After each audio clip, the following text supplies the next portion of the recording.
It's your boy, TS. And Jamie, and welcome to the Chronicles of Podcast. The Chronicles of Bloodstock 2022. I'm Harry, I'm the drummer in Defects, and we're a metal band from all over the place.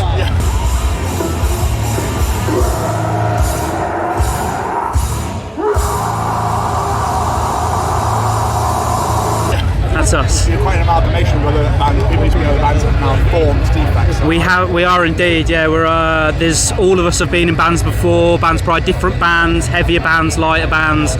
So we've just kind of brought it all together after the pandemic, or in the pandemic, and now we're a unit playing shows, and we couldn't be happier about it. So yeah. Absolutely great, by the way. Thank you very much. When we spoke to Paris originally, she was like, "Oh, I want to talk to these guys," so I checked you out. I was like, "Fuck me." Thank you very much, man. I appreciate that. Thank you. But you've only got 2 songs. Yes, yeah. At the moment. Oh, okay. At the moment, yeah. So we're using this weekend to announce some cool new stuff coming. So Sick. yeah, we've got a new song coming, new tour coming. So yeah. Great. A question I like to ask all our guests at the beginning is, how was your pandemic season? How was your last 2 years? So my 2 years personally was a bit rough.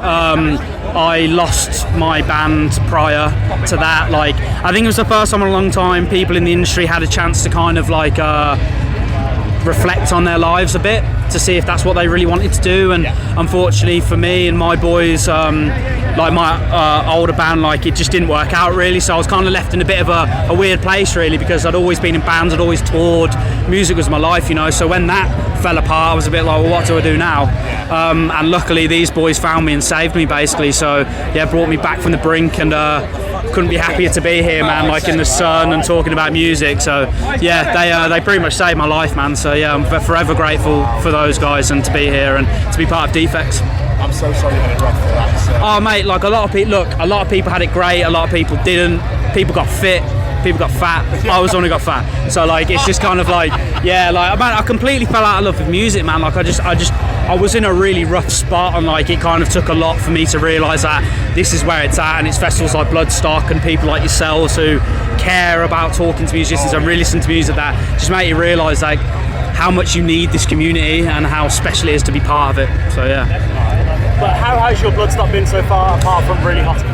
Mate, I mean, so I got here 4 hours ago and I'm already loving it. Like it's a bit like that Download crew. Like everyone's loving their heavy music, everyone's of the same cloth, like, and even if not, like everyone's so accepting here, and like you've got all sorts of music going on and everyone's checking out different things, different stuff, and it's just a great vibe all round, man. Like I've never done this one before. I've my years of touring, I've never come here and I've always wanted to, so to finally be here and the sun's out, probably going to be burnt, but it's going to be great. So worth it, though. So worth it. Yeah. So worth it. So worth it. How was your set?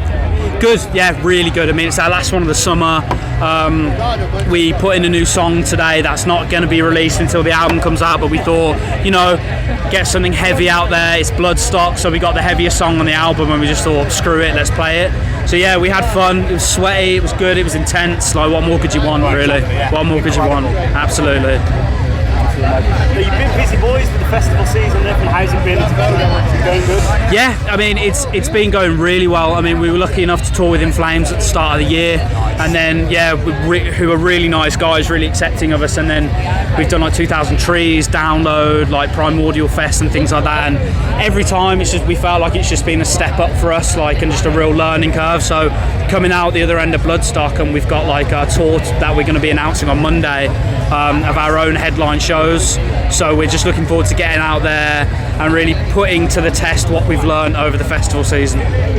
So we are a podcast, obviously, our associate with Sophie Lancaster. Of course, yes. And obviously you graced the stage earlier today. We did, yeah, which is a true honour, to be honest. What do you know of the story? I know all about the story. I was quite young when it happened, but I come from a family of very different people. My mum and dad were punk rockers in the 70s. Nice.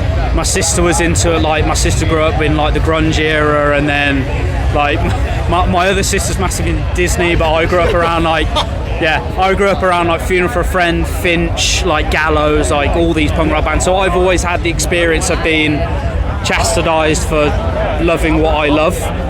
and it is hard, and so I know all about it, and it is a truly heartbreaking story. But to be part and to be associated with such a fantastic foundation that really promotes our culture, and because that's what I love about Bloodstock, is it's accepting. Same with Download and things like that. You go there and you know you're part of a group of people. So yeah, it's just very special to be able to say you're associated with such a beautiful foundation that promotes such openness. I was going to say, how did it feel to play in that stage, obviously you just said, but it is a special stage because it draws people in. People see that name on the stage and go, oh, what's this? It's not already aware. Yeah, of course. I mean, that's because the thing is, you don't want to pull on the negatives of it. Like, you want to, so like Sylvia, what her mum's done and like things like that, and what she's done with the foundation, and going into schools and talking about like the acceptance of our culture, and how, because us like the whole rock, metal, goth community, like we don't care, like literally we're so accepting of other people, and we just want them to be as accepting as we are to them, like, like vice versa and stuff like that. So, and you're right, like people see it and they want to know, and I think it's such a great thing that the guys at Bloodstock named the festival after her, because it makes people think, and if they didn't know before and they're wondering what the story is, they can go look it up, and then they truly are involved in this amazing foundation and promoting love and acceptance. Yeah. Like, the current thing they're trying to do is get people to speak up and tell their stories, because it's not classed as a hate crime, the alternative subculture, which is disgusting, which is what they're working at doing in the minute. Yeah. So it's hearing stories like that proves that it is a problem and it needs to be classed as one. It's a huge problem, man. Like, I dealt with it throughout school. I was the only kid with the long hair and the skinny jeans. I think you speak to the majority of the people at this festival at one point in their life, they've probably been made fun of or laughed at for listening to what they do, or like, oh, why do you listen to that and this, that, and the other. And you know what? Like, I feel sorry for those people in a way, because they're very closed-minded, and I'm very happy to be part of this community, and it is something that needs to be spoken about more. And I'm happy to be here today speaking about it and getting more people involved in the foundation, and just spreading love, man. Like, I know it's a very, very like weird thing to say for some people, but like, well, like, what has anyone ever done to you? You know what I mean? Like, you just like treat people how you want to be treated, and that's why I go off in every walk of life. So. Thank you so much for sitting down. No, it's my pleasure. Thank you very much. Tour announcement. If it's Birmingham or Cardiff on there, we are both there. They're both on there. Yeah. So there you go. Yeah, so we'll see you there. Absolutely. Nice one. Thank you so much, guys. I really appreciate you inviting me to come and speak about this, man. It's something very close to me. So thank you very much.